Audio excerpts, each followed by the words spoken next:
Assalamualaikum warahmatullahi wabarakatuh. Kami dari kelompok 13 kelas 4B yang beranggotakan saya sendiri Febrianti dan ada teman saya Neneng Mulyawati. Di sini kami akan membahas model pembelajaran yaitu Probim Prompting. Langsung saja ke pembahasannya.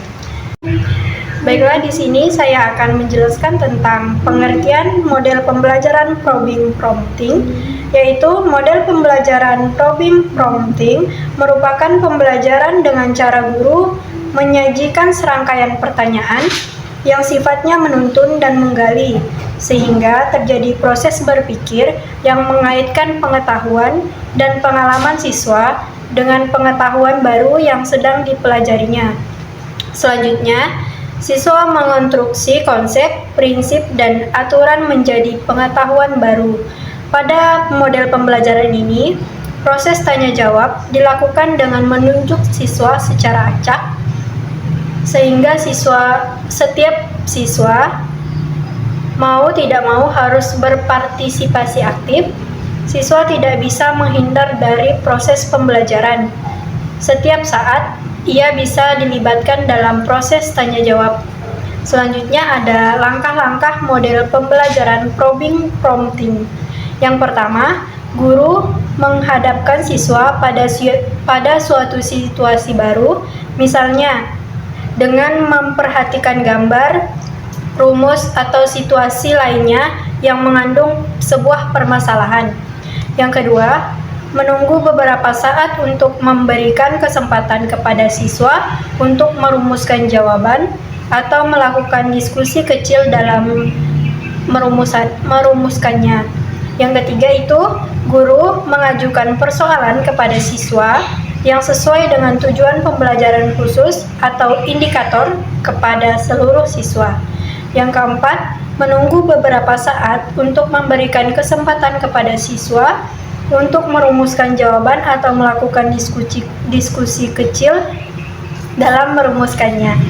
Nah, yang kelima itu ada menunjuk salah satu siswa untuk menjawab pertanyaan-pertanyaan. Dan yang keenam, jika jawabannya tepat, guru meminta tanggapan kepada siswa lain tentang jawaban tersebut untuk meyakinkan bahwa seluruh siswa terlibat dalam kegiatan. Namun, jika siswa tersebut mengalami kemacetan dalam menjawab, jawaban yang diberikan kurang tepat atau terdapat kesalahan, guru mengajukan pertanyaan-pertanyaan lain yang jawabannya merupakan petunjuk jalan penyelesaian jawaban.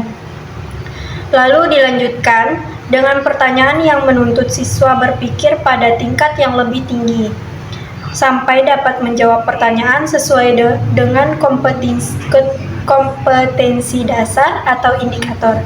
Pertanyaan yang dilakukan pada langkah ke-6 sebaiknya diajukan pada beberapa siswa yang berbeda agar seluruh siswa terlibat dalam seluruh kegiatan. Nah, yang terakhir itu guru mengajukan pertanyaan akhir pada siswa yang berbeda untuk lebih menekankan bahwa indikator tersebut benar-benar telah dipahami oleh seluruh siswa selama kegiatan belajar berlangsung. Baiklah, saya akan melanjutkan pembahasan ketiga yaitu kelebihan dan kekurangan model pembelajaran Probim Prompting. Yang pertama itu ada kelebihannya yaitu mendorong siswa untuk aktif berpikir. Yang kedua, memberikan kesempatan kepada siswa untuk menanyakan hal-hal yang kurang jelas sehingga guru dapat menjelaskan kembali tentang yang ingin diketahui siswa tersebut. Yang ketiga, perbedaan pendapat antara siswa dapat dikompromikan atau diarahkan. Yang keempat, pertanyaan dapat menarik dan memusatkan perhatian siswa. Yang kelima, mengembangkan keberanian dan keterampilan siswa dalam menjawab dan mengumpulkan atau mengemukakan pendapat mereka. Dan yang terakhir, kelebihan terakhir yaitu pertanyaan dapat menarik dan memusatkan perhatian siswa. Selanjutnya ada kekurangan dari model pembelajaran Probim Prompting, yaitu dalam jumlah siswa yang banyak tidak mungkin cukup waktu untuk memberikan pertanyaan kepada siswa. Siswa merasa takut apalagi bila guru kurang dapat mendorong siswa untuk berani dengan menciptakan suasana yang tidak tegang, melainkan akrab. tidak mudah membuat pertanyaan yang sesuai dengan tingkat berpikir dan mudah dipahami siswa. Waktu sering banyak terbuang apabila siswa tidak dapat menjawab pertanyaan sampai 2 atau 3 orang. Dalam jumlah siswa yang banyak, tidak mungkin cukup waktu untuk memberikan pertanyaan kepada setiap siswa. Dan yang terakhir, dapat menghambat cara berpikir anak bila tidak atau kurang pandai membawakan diri. Misalnya guru meminta siswa menjawab persis seperti yang dimaksud guru, kalau tidak akan disalahkan. Nah, itu tadi kelebihan dan kekurangan dari model pembelajaran probing prompting. Selanjutnya ada pembahasan keempat, yaitu kesimpulan dari model pembelajaran probing prompting. Baiklah, kesimpulan dari model pembelajaran probing prompting yaitu merupakan strategi pembelajaran yang efektif dalam mengembangkan kemampuan berpikir kritis dan partisipasi siswa melalui serangkaian pertanyaan yang terstruktur. Pada intinya, model ini mengandalkan kekuatan dialog berupa pertanyaan yang menuntun, prompting, dan menggali, probing, untuk membangun jembatan kognitif antara pengetahuan awal siswa dengan konsep baru yang dipelajari.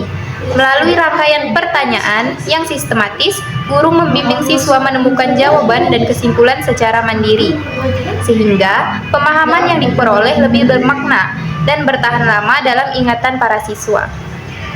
Probing prompting tidak hanya mengembangkan aspek kognitif saja, tetapi juga melatih keberanian siswa dalam mengemukakan pendapat, kemampuan berkomunikasi, serta keterampilan analitis dalam memecahkan masalah.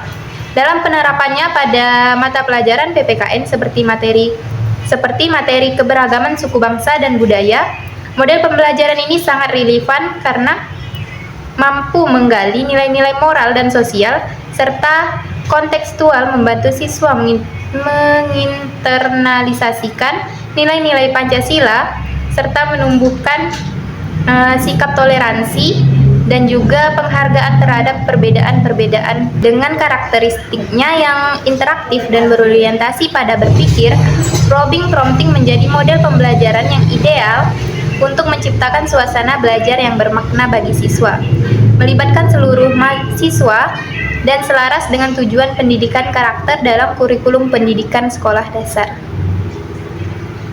Baiklah, itu tadi pembahasan tentang model pembelajaran probing prompting dari kami kelompok 13. Kurang lebihnya kami mohon maaf. Wassalamualaikum warahmatullahi wabarakatuh.